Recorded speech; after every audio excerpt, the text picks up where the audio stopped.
my absolute pleasure to welcome the longest reigning Ring of Honor Women's World Champion to the show, Athena. Hello, how Yes, are you things? forgot Forever ROH champion, Minion Oh, Overlord, the real alpha, the fallen goddess, the ROH gatekeeper, the inspiration to every women's division, and the main event of okay. ROH.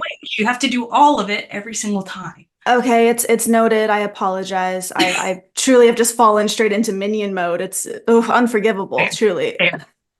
fair, fair. Okay, you all is forgiven, Minion. We will Thank you. make this work. Thank you. How are you? I'm good. I'm good. Nervous, anxious, all of the above going into this weekend. But yeah, I'm here and we're trying to stay sane right now. Okay, well, walk me through those ways of staying sane heading into such a huge event because this is on the horizon, ROH Supercard of Honor. We are only days away, and you're set to go against Hikaru Shida. That is some tough competition, but we know you're tough as well. So walk me through the mindset.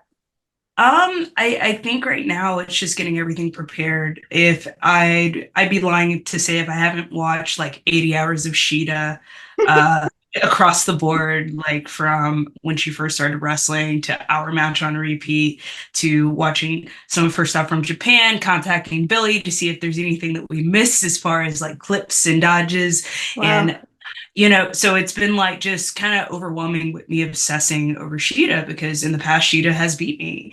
And it sucks. And I hate to admit that out loud because I'm a little bit crazy on the inside. But going into this weekend, it's going to be a testament to everything that I've done because like this is the first former AEW Women's World Champion that I have gotten to face because all the rest of them are scared. I just wasn't really hoping for this one to cross the border of Yeah.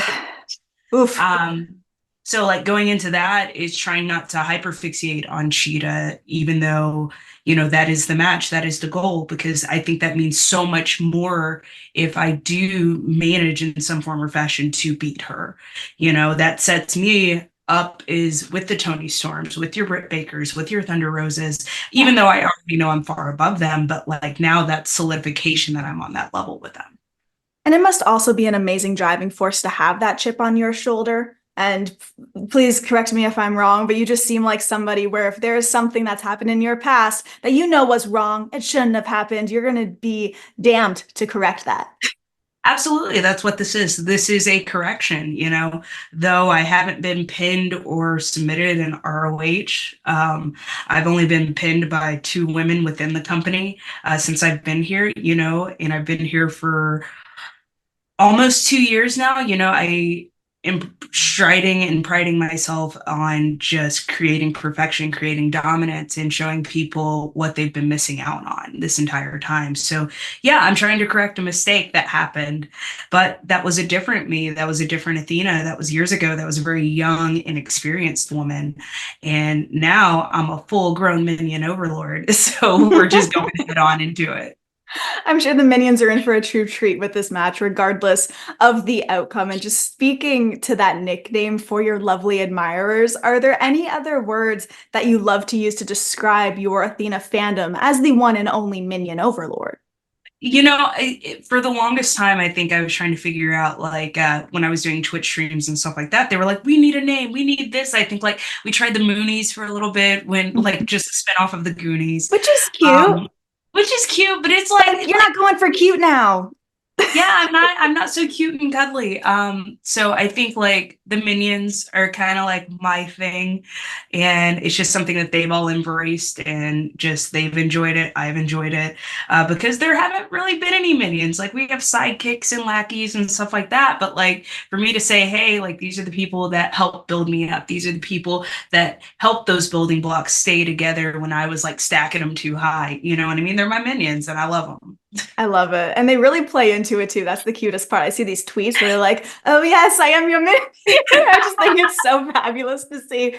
But there was this phrase that I came across for you for when you're in the ring, and it just made me laugh. And that's how you are a relentless bully. And you really do commit as it's not my words. You retweeted it, so I thought it was okay to bring up, you know? But you really do commit as this dominance in the ring, move after move. You just destroy in there. And half the time, your opponents don't even have time to rest or counter. So, where do you feel that inner badass relentlessness is currently coming from? It strikes from anger, it strikes from ambition.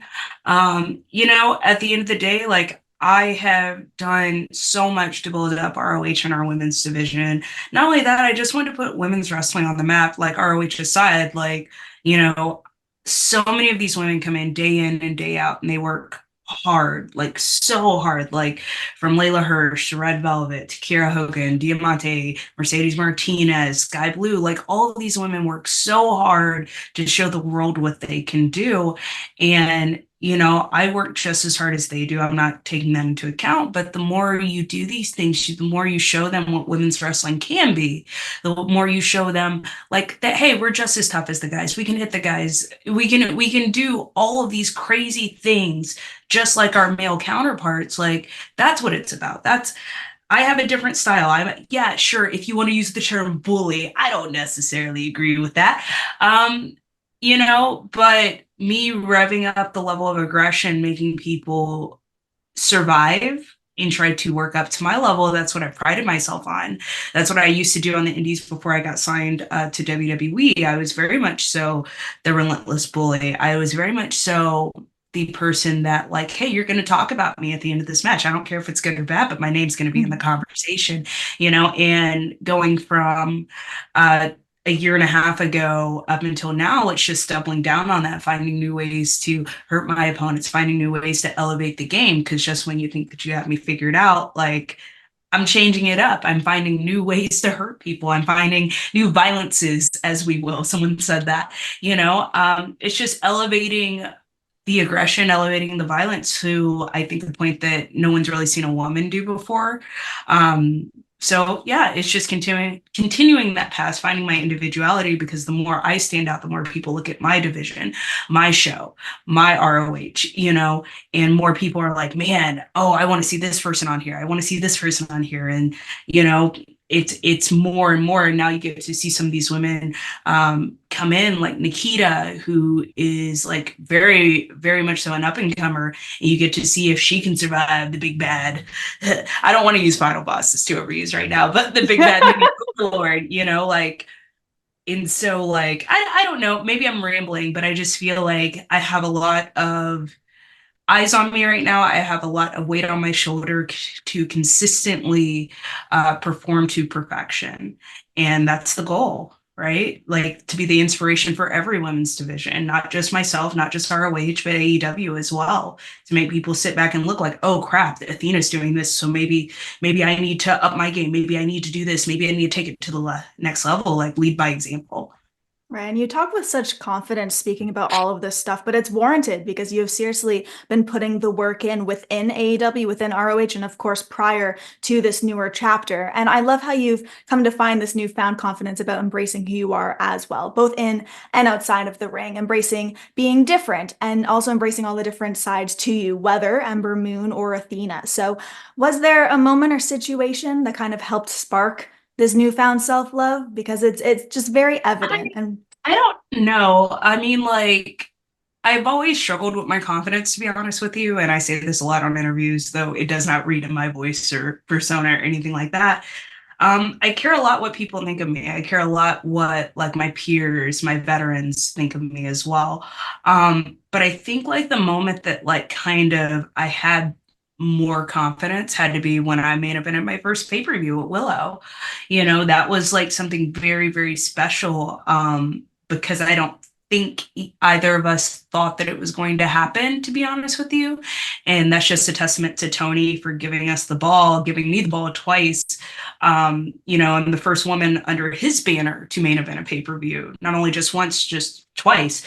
So like that meant to me that I was doing something right. That meant that, there was something there that I wasn't seeing in myself that I needed to just like take a step back and look at everything I accomplished. Cause I'm like on, I think year 19 of pro wrestling right now, like to sit wow, back. coming up on Like, those 20 years.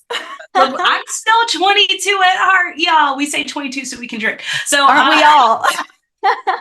so like, it means a lot to just sit back and be able to look at my entire career from wrestling outside at a truck stop to Mohawk in Austin, all the way up to NXT and WWE and AEW and ROH, and just taking a step back and saying all of that mattered, all of that counted for something, and to say that, like, hey, this is my hard work. I got to main event a pay-per-view, first woman under the AEW ROH banner, or whatever you want to say. Like, I was the first woman with Willow to main event a pay-per-view, and Claudia was on that show, Samoa Joe was on that show, Eddie Kingston was on that show. That meant the world, that like we were doing something right, and it wasn't just about women's wrestling. It was about, hey, you guys told a phenomenal story, hey, you guys did the best job, and you deserve the billing. And I think that's when it just kind of was like, okay, I'm on the right track. Okay, I'm doing something that I need to be doing. Okay, I'm doing something special. And that's kind of when I had to double down on that and just say, hey, you're doing the right thing. Hey, you can have that confidence, and I'm immensely thankful to TK for like giving me the ball, giving me the creative liberties, if you will, because we still butt heads a bit, but we have an amazing collaboration, and he's starting to see like, hey, like, oh, if Athena's doing this, what if I do this with this woman? Or what if I do this with this guy, And it's starting to click for me personally, because it makes me feel like what I do matters on such a deeper level than just going out there and entertaining. I love hearing people dive deeper into that side of themselves, because a lot of the time we're just viewed as what we put out there. Like, a lot of people view you and we see this beautiful yet strong woman on our screens. However, we all have those struggles and those mental funks that absolutely suck. And it doesn't help when you're in the spotlight just how many trolls and, the opposite of our lovely minions decide to come at us. I mean, there's always going to be trolls, but like Absolutely. my thing has always been is, if you don't like me, if you boo me, if I'm doing something that you don't like, I'm gonna fix that. I'm gonna make you like me.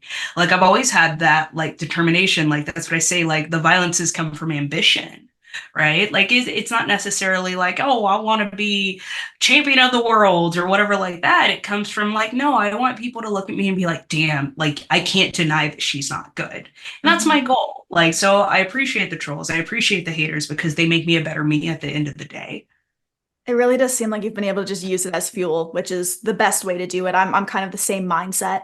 But just going back to the self-love aspect, when it does come to practicing that, what might be a few of your go-tos outside of gaming? Because for me, as funny as this sounds, it's What? absolutely. What did you mean outside of gaming? I Huh. just figured that might be a go-to. Just a guess, though. So kind of for me right now, like I've actually finished up my games, and I'm into this game Banishers right now, but I've had to give myself a time limit around, like, anytime around pay-per-views. I'm currently working on a very like intricate gear for the pay-per-view currently. And Okay. so I still don't know if I'm going to be able to wear it, because there are pieces missing. We're still Oh, working on stuff. no. So yeah, so when I talk about like being anxious, like, like once I get done with, like, I think I have like 4 or 5 interviews today, and then I have to go work on my entrance piece that I messed up. And then we're still waiting on some approval aspects as far as like legal stuff goes for the appearance, which yeah. Woo! So, We stress love when is it all up. just rains at once. So like I will be wearing a piece of it if it doesn't get approved, which is why like I normally throw out a tweet like, hey, you guys want a teaser? But like I can't even really do that right now, because it's kind of a bigger thing, bigger picture gear, if that makes sense. But Okay. so right now, like, it's Dungeons and Dragons. Like, today I do, the 4 or 5 interviews, and then I get off here. I'm gonna try to fix this entrance piece thing that I messed up, and then I'm gonna play Dungeons and Dragons tonight before I fly out Okay. at 6 a.m. in the morning. So, Woof. D&D is kind of like my, hey, it takes me out of myself. I get to escape from it. Dungeons and Dragons, I'm a nerd. I get it. Get over it. And it's just my like escape, because I'm not me, right? I'm not Athena. I'm not, dealing with cats, dealing with this. I'm now dealing with orcs, goblins, how to total party kill the players they're Yeah. playing. I'm trying to get in this puzzle. I'm trying to outsmart the entire party. So like it's that's my escape. That's my, hey, I need this. I'm stressed out. I need this. I need to go cosplay Legolas in a forest shooting bows and arrows, and then I love shapeshift it. into a panther. You know, that's me right now. It's a fun escape, though. It really is. So, just coming from a fellow nerd, you are a self-coined resident nerd. So, the last thing I want to ask you for today, Athena, before we let you go fix all of those things that you just ran down for us, what would you say is the nerdiest quality about yourself? Point blank, what is that number one? Uh, um, oh man, there's a lot.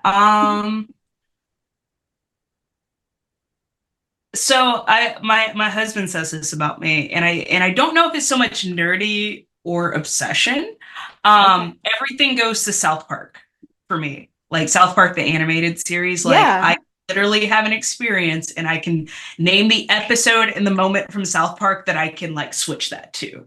Wow. And Okay. it's very weird because Billy is starting to get Billy is starting to understand my South Park nerddom. Though all my South Park artwork is rated M for mature, so it's downstairs.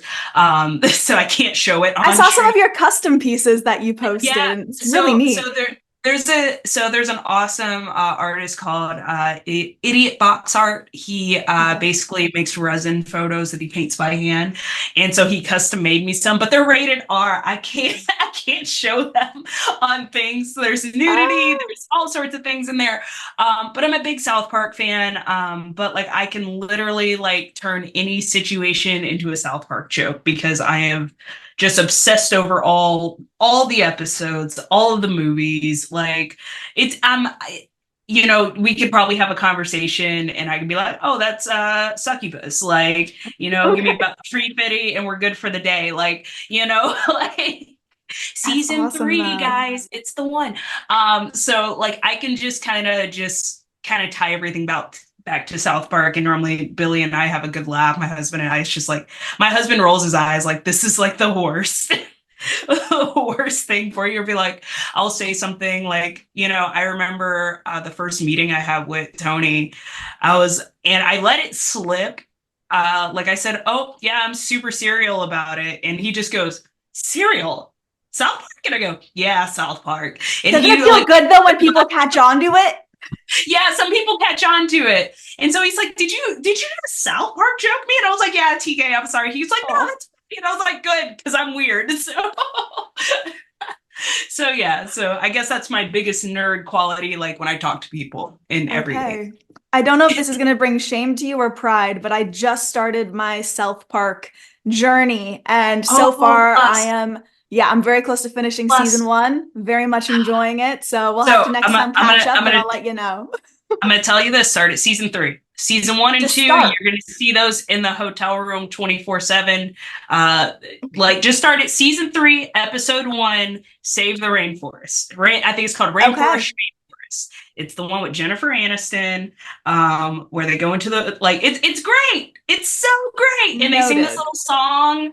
Da, da, da, da, da, da, da, da, da, da. See, I can just. That's my favorite season to start with. All Season 1 and right. 2 get kind of the Yeah. animation's like meh Well, sometimes, but the that's a jokes are like, given. That's for sure.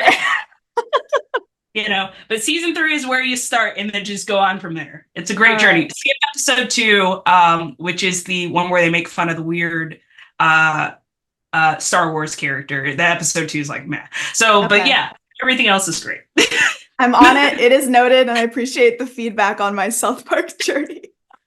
Everyone, this has Awesome. been the incredible Athena. Thank you so much for hanging out today. It's Yes. been a pleasure. And of course, catch your Ring of Honor Women's World Champion defending her title at Ring of Honor Supercard of Honor. Thank you so much. And to everyone watching, also hit up aliciatoot.com for plenty more exclusive interviews and features.